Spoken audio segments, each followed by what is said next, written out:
A recent poll revealed that 1 in 4 people in England don't know who the patron saint of England is. More people celebrate St. Patrick's Day than good old St. George's Day. So it wouldn't be one bit surprising if more than a quarter of the population doesn't know who the patron saint of Manchester is. It's St. Ambrose Barlow, and today, September 10th, is St. Ambrose Barlow's Day. Edward Barlow was born in Chorlton-cum-Hardy, now part of Greater Manchester. He became Father Ambrose Barlow. This was in the turbulent times of the Reformation in England. Charles I issued a proclamation that all Catholic priests had to leave the country on penalty of death. Father Ambrose Barlow did not, and on Easter Sunday, 1641, after conducting a mass for 200 people, he was surrounded by a mob of 400 and taken away to Lancaster Castle for trial. He was found guilty, hung, drawn, and quartered, his limbs boiled in oil, and his head put on a pike. He became St. Ambrose Barlow in 1929, and later the patron saint of Manchester.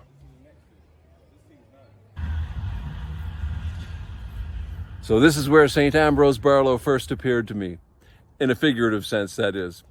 I discovered his name when I was researching this bridge, and it's a curious little place. I believe it to be the oldest bridge in Sale. A bunch of communities meet here. It's on the border of Sale, Brooklands, and Bagley, and Northernmore. They all meet here, and if you stand in the right place, you could probably put an appendage in each one. This is probably the oldest bridge in the area. Now, I don't think it's old enough for Ambrose Barlow to have crossed over. I believe it was built in the 1770s. The stones inside appear to be the same type of carvings in the stones as ones I found alongside the Bridgewater Canal, which would make it in the 1770s, I guess. So it's probably around that era. At least that's my uneducated guess. But I don't think he ever would have crossed over this bridge because that's way after Ambrose Barlow. But he definitely would have walked this road because it leads to his house. You would assume that this was a major thoroughfare at one time. Now don't let the tram in the background there fool you, because we're not really in an urban area. This bridge is quite large, quite substantial for this tiny walking trail that leads off it. So this walking trail would have been a major road back in the day, I think. And it goes between the Bucklow hundreds and the Macclesfield hundreds. This is the border right here. It follows the border, this trail. So we're going to walk along there because this trail leads to the birthplace of Ambrose Barlow, Barlow Hall. So the last time I was here, I forget when it was, but it was in the winter. And wow, it has grown over. So I'm wondering how much this trail gets used. It's very overgrown.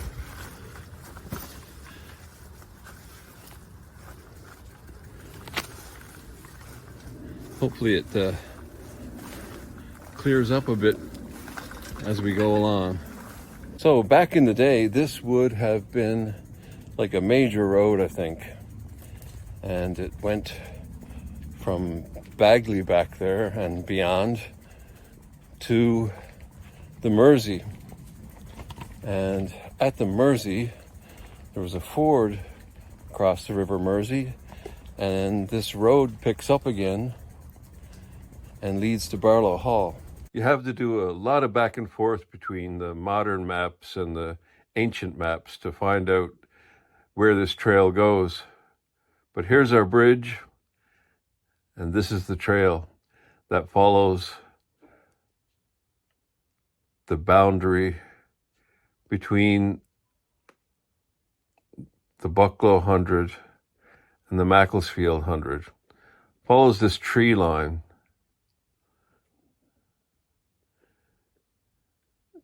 And this follows the boundary between the Bucklow 100 and the Macclesfield 100 perfectly.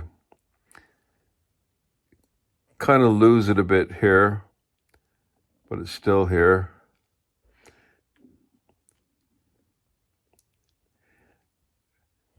Comes across here. It even follows these tree lines in these fields. These still exist on the maps, on the ancient maps. And then it kind of falls apart here, but it comes over here somewhere. This is the bridge where we cross the Mersey.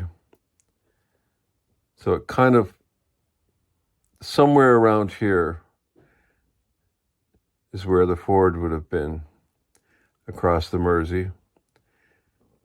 And here is the golf course on the other side. And this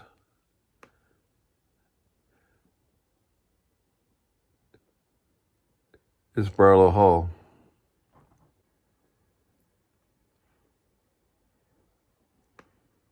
So I've talked about the significance of all these things in previous videos about the bridge, but we didn't come this way.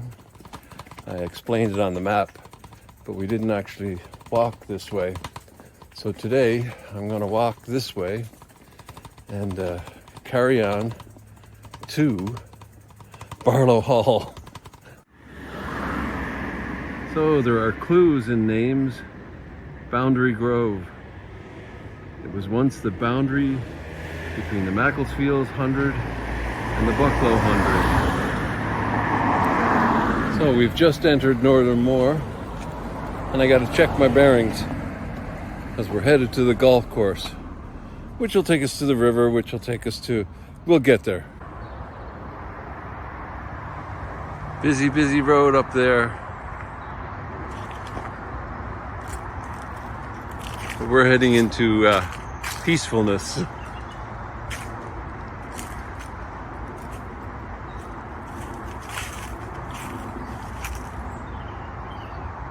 So the road from the bridge probably led some way this way. I don't know exactly the route, but the trail was picked up on the golf course in Chorlton-cum-Hardy. So this is another lovely mess I've gotten us into. I've never been on a pilgrimage before, you'll have to excuse me. We're on the trail of St. Ambrose. Did you know that St. Ambrose is the patron saint of not only Manchester, but of stroke survivors? Because he had a stroke in his mid-50s. When he was taken, he was put on a horse, and somebody had to ride behind him, like on the same horse, sitting behind him, so he wouldn't fall off. He didn't have full control of his body, I guess, probably partial paralysis. So he is the patron saint of stroke survivors. All the saints are patrons of certain things, very odd things sometimes, like Saint Nick, Santa Claus.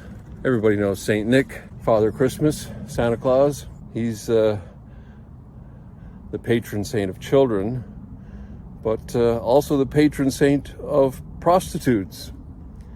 And a patron saint I pray to often, inadvertently, is Saint Anthony, and he's the patron saint of lost things.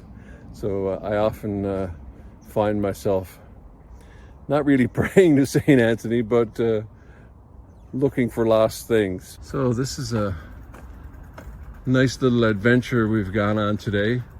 I've never been here before, but apparently this is a bridge across the Mersey. This is the Mersey here. Now, I've never been to this part of the River Mersey before. Never been on this bridge before, never seen this bridge before. Didn't know this bridge existed before. That kind of stuff happens on pilgrimages.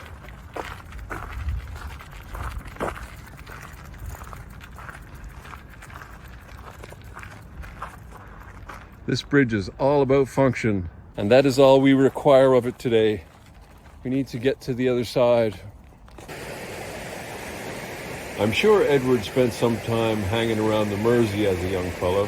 He just lived over this way, and I'm sure he wouldn't recognize this Mersey.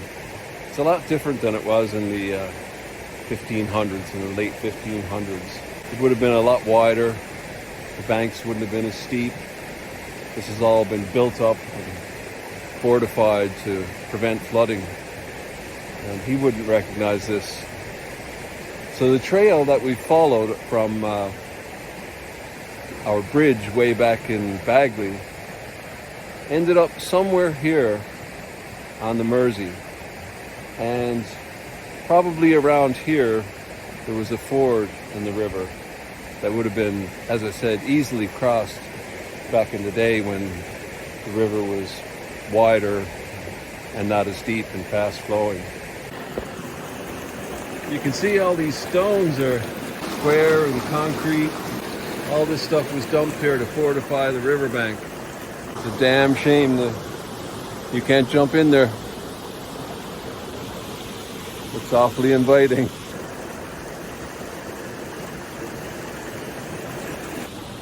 It's only a couple of days ago I was complaining about how cold it was. Ambrose Barlow was born in 1585. And the year before he was born, his paternal grandfather was imprisoned. He died in prison for being a Catholic. The Barlows were reluctant converts to this new Anglican or Church of England, and his father had 2/3 of his estate confiscated. Lancashire and its gentry were largely Catholic during the Elizabethan era. They resented being forced into a state religion by a woman, no less. There were real threats posed on the Queen and later on the King. We all remember the 5th of November. It was a Catholic plot, and no doubt the gentry of Lancashire played a part. This was the time of the Spanish Armada, and it was feared that Spain would take advantage of Lancashire's loyalties to Rome and their shared Catholicism. So much so that some of the earliest surviving tactical maps of Lancashire were drawn up. Note the little crosses. These were known or suspected Catholics. The one with the red circle is where Ambrose was eventually seized and taken away to jail in Lancaster Castle years later. It was around this time that Alex Barlow sent his sons William and Edward to France and Spain to become Catholic priests. In 1617, Edward became Ambrose. He was ordained as a Catholic priest, and he decided to move back to England. And this was a pretty scary, dicey thing to do at that time, but I guess he knew exactly what he was doing. He wanted to go back and preach to the Catholics in England. This was in the reign of James I. Tensions had eased a little. They weren't as bad as in Henry VIII and Elizabeth I's time. You could still end up getting imprisoned or tortured or even executed, but things had eased up a little bit. There were still spies and people positioned at the ports and borders waiting for Catholic priests to try and sneak back into the country. That's exactly what Ambrose did.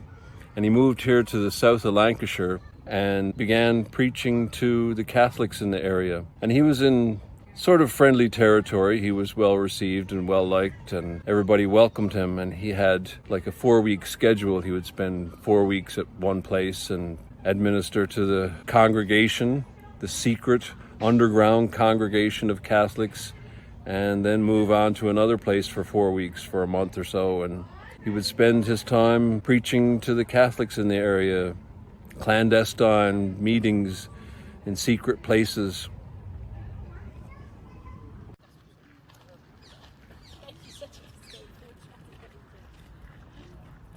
I'm guessing that road sign was a lot easier to see at one time.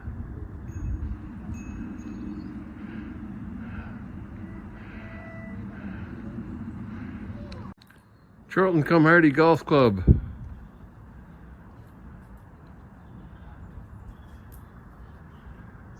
This is the Charlton-cum-Hardy Golf Club, Barlow Hall. There's not a great deal of the hall that Ambrose Barlow would have known left. The Tudor bits of the hall are easily recognizable because they look like the Glenmill Inn. There's a lovely framed brief history of the hall inside, and I'll tell you a few selected relevant bits. There was a fire in March 1879 that destroyed the better part of the hall. There's been a hall here as early as the 13th century. The house was rebuilt in 1584 by Alexander Barlow, Edward's grandfather. Now remember, Edward and Ambrose are the same person. I just can't bring myself to say Ambrose's grandfather. It just doesn't sound right. Ambrose's doesn't even sound like a real word. The sundial bears the date 1574. The Latin inscription translates, "I am ruled by the sun, you by the shade." Some of these dates conflict, though. On January 15th, 1585, the hall was searched by priest hunters. They would have been searching for Catholic priests hidden in priest holes. Priest holes, or priest hides, are a fascinating subject. Leave a comment if you'd like to learn more about them. They were ingeniously disguised hiding places for Catholic priests. Anyway, they didn't find any. They probably suspected, with all the renovations going on, there was bound to be priest holes built into this known Catholic's home. They were quite common, and the framed letter says there probably weren't any, but there is a subterranean passage that leads to the Moseley home, about a mile away. I think it's unlikely that Alexander Barlow would not have one or several priest holes in his house. If he didn't, Ambrose's father certainly had one installed. You're going to have priest holes in your house if you have two Catholic priests as sons roaming around the country performing Mass. But it's not surprising that none have been found. The way some of these are constructed makes them very difficult to find. When was the last time you tried to pull up a stair tread in your house? And that's only one example. No two are alike. They're still finding priest holes all over the country to this day, and most of the original hall burned down, so they can't be found now. Alexander was seized in this raid and sent to Salford jail, where he soon died afterward. In one version of our story, it says it was from the room above this window that Ambrose was seized and dragged to his trial and execution, but the Morley Hall version is generally thought to be the correct one. This lovely window is thought to have served as the altar end of the hall's chapel. The coats of arms are those of families related by marriage, and the AB in the window is, of course, Alexander Barlow. There's a final footnote to this story. There are many relics of St. Ambrose Barlow, but the most famous is one we've covered here before, the Screaming Skull of Wardley Hall. After Ambrose was executed, his head was put on a pike atop either Lancaster Castle or Manchester Cathedral, or perhaps both. Either way, somehow his cousin Francis Downes retrieved it and brought it back to Wardley Hall. There have been a lot of strange incidents connected with the skull, and we've done a video about it. Check the description for a link. It still resides in a niche at the top of the stairs in Wardley Hall, now the official residence of the Roman Catholic Bishop of Salford.